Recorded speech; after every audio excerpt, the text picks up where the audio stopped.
समझना। किरोड़ी जी, आपने कहा कि निरस्त करना काफी नहीं होता, अगर घोटाला सामने आ जाए और आप निरस्त कर दें तो वो काफी नहीं है। हाँ, नहीं है तो फिर सचिन पायलट क्यों अजमेर से जयपुर तक की यात्रा कर रहे हैं? सुनिए किरोड़ी जी, सवाल तो सुनिए। किरोड़ी जी, सवाल तो सुनिए। वसुंधरा राजे कार्यकाल के बारे में यही कहा जाता है कि जो माइंस अलॉट हुई थी उसको बाद में कैंसिल कर दिया तो गया। उनको तो उसको भी अगर निरस्त किया गया तो आपको लगता है उस निरस्त किया, उससे क्लियरेंस कोर्ट से भी मिला है, गहलोत सरकार ने भी दिया है। उस केस में भी केवल निरस्त करना काफी नहीं है। ना पर उनको क्लियरेंस कोर्ट से मिला है, गहलोत सरकार ने दिया है।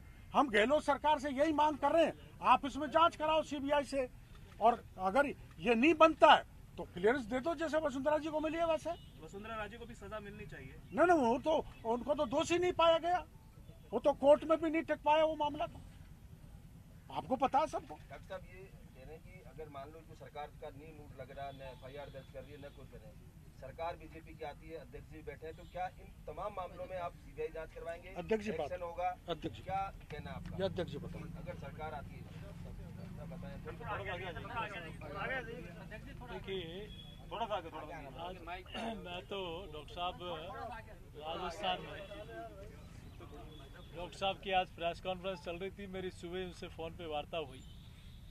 राजस्थान में पिछले 4.5 वर्ष में जो भ्रष्टाचार का खुला तांडव मचा है उसके खिलाफ ये लगातार संघर्ष कर रहे हैं, और अभी आपने देखा कि एक के बाद एक सबूत के आधार पर इन्होंने आपके बीच में सारे विषय रखे हैं।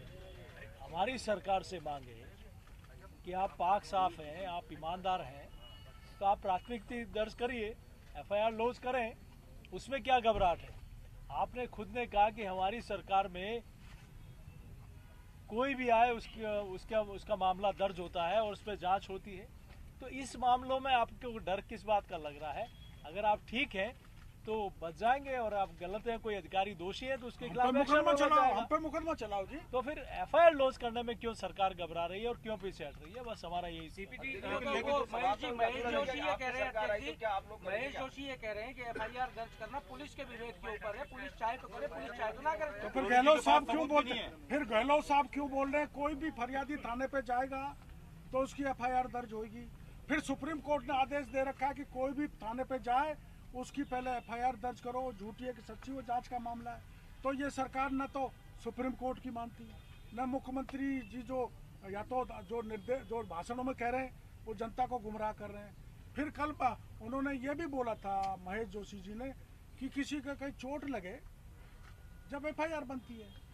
चोट तो एक महिला के यहाँ लगी थी जिसकी एफआईआर दिल्ली में जाके दर्ज हुई थी। गहलोत की सरकार ने वो एफआईआर दर्ज नहीं की, मैं उनका नाम नहीं बताना चाहता महिला का, आप सब जानते हो।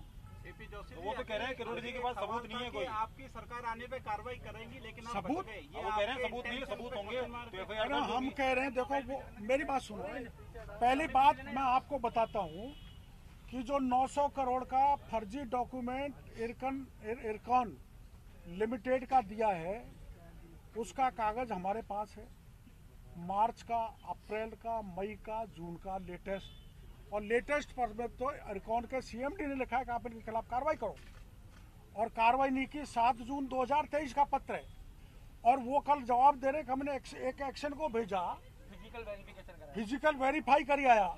हमने सीएमडी से बात करी है, आप भी कर लेना, वहाँ कोई एक्शन गया ही नहीं दिल्ली। तो हाँ, वहाँ मिलजुल के सारा एक्शन भी सारे अधिकारियों ने गिलमिल के, तो ये तो 400 फौजरी जिसका टर्नओवर नहीं है, जो कॉम्पिटेंट नहीं है, जिसका अनुभव नहीं है, उसको 900 करोड़ के काम दे दिए सरकार ने, और वो काम 500 करोड़ के पूरे भी कर दिए, वो भी 30% से अबोव पे दे दिए। किरोड़ी जी, अगर आप दिन रात में यहाँ पे थाने के बाहर रुके हुए हैं तो आपको लगता है क्या कि रात में अगर नेता प्रतिपक्ष और प्रदेश अध्यक्ष भी आपके साथ रुके तो मजबूती मिलेगी धरने को? क्या नहीं, वो पार्टी तय करेगी, बात वो नहीं है। कल हम एफआईआर दर्ज कराने आए थे कंप्लेनेंट को लेके, तो पुलिस ने ऑलमोस्ट मना कर दिया था, तो हमने प्रतिपक्ष के नेता यहाँ पर आ गए, वो पुलिस को कह के गए थे कि भाई एफआईआर दर्ज करो। उन्होंने कमिश्नर से भी बात की, डीसीपी से भी की, थानेदार से भी की, तो उन्होंने प्रतिपक्ष के नेता को मना कर दिया। तो फिर मेरे को कह के गए थे कि आप ये मेरा चूरू में कार्यक्रम है, आप यहीं पर धरने पे बैठो, अध्यक्ष जी से मिलके पूरी पार्टी तय करेगी हमें क्या करना।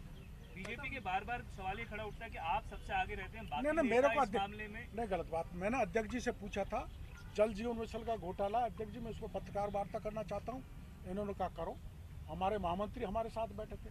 फिर मैंने कल इनसे बात किया था कि हम एफआईआर दर्ज कराने जाएंगे, सीवीसी में भी जाएंगे, तो उन्होंने कहा जाओ और बिल्कुल एफआईआर दर्ज कराओ। पूरी एक रूप होकर पार्टी इस भ्रष्टाचार के मामले को उठा रही है, इसमें कोई भिन्नता नहीं है। नहीं, उनके कहने का मतलब है कि इस सारे मामले को लेकर, भ्रष्टाचार के मामले, खुलासे को लेकर क्या बीजेपी ने आपको ही आगे कर रखा है और कोई नेता सामने नहीं आता है? नहीं, अभी राठौड़ साहब ने किया था, और क्यों नहीं आते? राठौड़ साहब ने खुलासा किया, मदन दिलावर जी ने शांति धारीवाल के खुलासे किए। समय समय पर हमारे सब नेता बोलते रहते हैं। माइंस घोटाले में गादिया कौन है? गादिया को आप अच्छी तरह जानते होंगे, आप विधानसभा बहुत जाते होंगे। विधानसभा के भवन बगल में जो एमएलएज के सुविधा पूर्वक क्वार्टर बन रहे हैं, उसका बहुत बड़ा कॉन्ट्रैक्टर है। ये कॉन्ट्रैक्टर वही है जिसको 90 करोड़ का मकान एनआरआई में शांति धारीवाल जी ने 6 करोड़ में दे दिया। तो जब धारीवाल जी की कृपा है तो खान विभाग की भी कृपा होगी। और कौन कौन से मंत्री होंगे इसमें? जैसे क्या प्रमोद जैन भाया का भी इसमें पूरा इन्वॉल्वमेंट है? ना वो तो जांच में पता नहीं। किरोड़ जी, मेरा ये सवाल था कि अभी पत्रकार उन्होंने सवाल पूछा कि आपके जब सरकार आएगी तो जितने मामले आप और पार्टी उठा रही है उसकी जांच करेंगे, तो आपने अध्यक्ष जी पर टाल दिया, अध्यक्ष जी चुप्पी साध गए। देखिए जांच आरोपी, क्यों नहीं करेंगे? जांच देखिए वो आपका दूसरा प्रश्न आ गया। आरोपी पाताल में भी होगा तो उसको निकाल कर उसको सजा दी जाएगी, ले लो। उसके खिलाफ जांच हो। अच्छा अध्यक्ष जी, कल आपने एक बयान भी जारी